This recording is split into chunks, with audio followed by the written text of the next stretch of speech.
Oke teman-teman, kembali kita akan melanjutkan tutorial tentang penggunaan aplikasi ACL. Bagi teman-teman yang belum mengenal aplikasi ACL, dapat saya sampaikan bahwa aplikasi ACL adalah aplikasi yang biasa digunakan oleh auditor dalam melaksanakan audit untuk memperoleh bukti audit. Adapun penjelasan lebih lanjut atau lebih lengkap terkait dengan aplikasi ACL, teman-teman bisa tonton video-video saya sebelumnya. Oke, pada hari ini saya ingin melanjutkan tutorial tentang penggunaan aplikasi ACL, khususnya pada materi bagaimana cara melakukan pengelompokan data atau pengikhtisaran data. Setelah sebelumnya kita telah mempelajari menu classify dan summarize, di mana secara singkat saya kembali ingatkan bahwa classify digunakan ketika kita ingin mengelompokkan atau membuat ikhtisar data berdasarkan satu kolom atau satu field. Sementara summarize kita gunakan ketika kita ingin mengelompokkan data atau membuat ikhtisar data berdasarkan lebih dari satu kolom atau satu field. Selanjutnya kita akan membahas bagaimana cara menggunakan histogram. Pada dasarnya histogram juga digunakan untuk mengelompokkan atau membuat ikhtisar data, teman-teman. Namun, berbeda halnya dengan classify dan summarize. Ketika kita menggunakan classify atau summarize, ketika datanya telah dikelompokkan, maka data atau nilai yang dijumlahkan itu adalah data atau nilai pada kolom yang berbeda atau pada kolom lain selain dari kolom yang dijadikan dasar untuk pengelompokan. Ketika kita mengelompokkan data menggunakan classify atau summarize, misalnya berdasarkan kolom tipe, maka kolom yang akan ditotal atau dijumlah itu adalah kolom yang berbeda dari kolom tipe, misalnya kolom amount. Namun, ketika kita menggunakan histogram, maka ketika kita mengelompokkan kolom tipe, maka kolom tipe inilah yang akan ditotal. Jadi tidak ada kolom lain yang kita gunakan. Dan ketika misalnya kita mengelompokkan berdasarkan kolom amount, maka nilai total atau nilai yang di-sum adalah dari kolom amount itu sendiri. Untuk lebih jelasnya langsung saja kita demonstrasikan ya teman-teman. Di sini tabel Airtrans-nya telah kita buka, kemudian kita pilih analyze, kita pilih histogram. Dan ketika kita menggunakan histogram ini teman-teman, maka kolom atau field yang akan kita jadikan dasar pengelompokan itu hanya boleh satu atau tidak bisa lebih dari satu.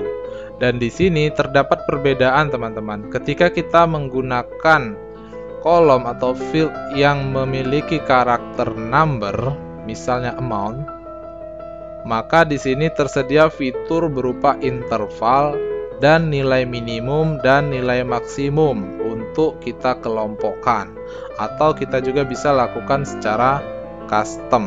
Interval ini maksudnya ketika kita mengelompokkan field atau kolom yang memiliki karakter number, maka ia akan dibagi menjadi 10 bagian atau 10 interval.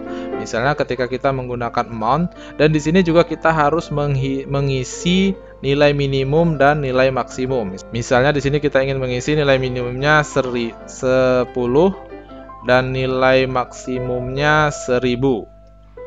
Artinya interval yang 10 itu adalah berada di kisaran antara 10 dan 1000. Di sini juga tersedia fungsi if teman-teman. Seperti biasa di menu pengelompokan data atau pengikhtisaran data ini, fungsi if biasanya digunakan untuk memberikan kriteria tertentu terhadap data apa yang akan kita kelompokkan. Hal ini dibutuhkan ketika data yang akan kita olah itu berjumlah besar sehingga tidak memungkinkan untuk mengolah semua data. Kita bisa gunakan fungsi if untuk menghemat waktu dan biaya.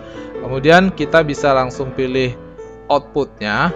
Dan di histogram ini sendiri teman-teman, secara default dia akan memilih output berbentuk grafik.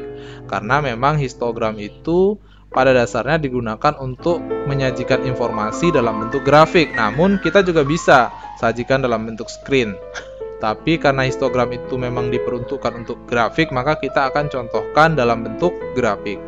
Kemudian kita pilih OK. Dan ini adalah hasil grafiknya teman-teman. Berdasarkan pengelompokan dengan menggunakan menu histogram, di mana di sini nilai yang kita kelompokkan paling kecil 10 dan paling besar 10.000 dengan interval 10. Dan di sini kita juga bisa lihat dalam bentuk teks, teman-teman. Di sini ada teks, kita pilih menu teks di sini. Dan ini adalah hasil dalam bentuk tabelnya gitu. Hasil pengelompokan dalam bentuk tabelnya jadinya seperti ini. Ada 10 interval di mana 12 baris. Baris pertama dan baris terakhir adalah nilai yang berada di luar nilai yang akan kita buatkan histogramnya. Oke teman-teman, itu tadi bagaimana cara menggunakan menu histogram untuk mengelompokkan data pada sebuah tabel. Dan di sini teman-teman, ketika kolom atau field yang kita jadikan dasar pengelompokan itu memiliki karakter number, maka interval size-nya muncul dan ada nilai minimum dan maksimum. Namun ketika kita menggunakan kolom atau field yang memiliki karakter teks, maka fitur untuk mengisi interval dan nilai minimum maksimumnya menjadi tidak diaktifkan atau ternonaktifkan. Sehingga nanti tabelnya atau histogramnya hanya menghitung count dari berapa jumlah data yang ada di kolom tipe. Langsung saja kita contohkan. Di sini kita pilih OK. Di sini ketika kita menggunakan kolom tipe sebagai dasar pengelompokan, maka langsung di sini terbagi menjadi 5 bagian, yaitu tipe AA, tipe CN, tipe IN, dan tipe PM, tipe TR.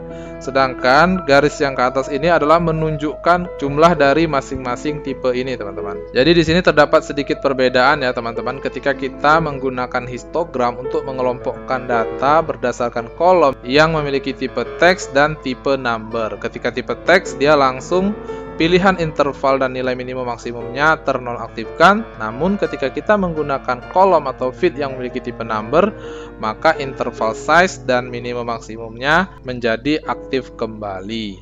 Dan interval size untuk kolom yang memiliki karakter number di sini juga bisa kita gunakan custom, teman-teman. Di sini kita bisa langsung isi. Misalnya di sini kita ingin menulis intervalnya secara custom dengan nilai 10, 100, dan 1000. Maka di sini ia akan terbagi menjadi 3 bagian, teman-teman, atau 3 interval. Kita coba ya. Grafik, kemudian kita pilih OK. Ya, di sini ada 3 interval. Interval pertama, interval kedua, dan interval ketiga. Untuk menghitung interval seperti itu, teman-teman. Oke, itu tadi teman-teman bagaimana cara mengelompokkan data dengan menggunakan menu histogram pada aplikasi ACL.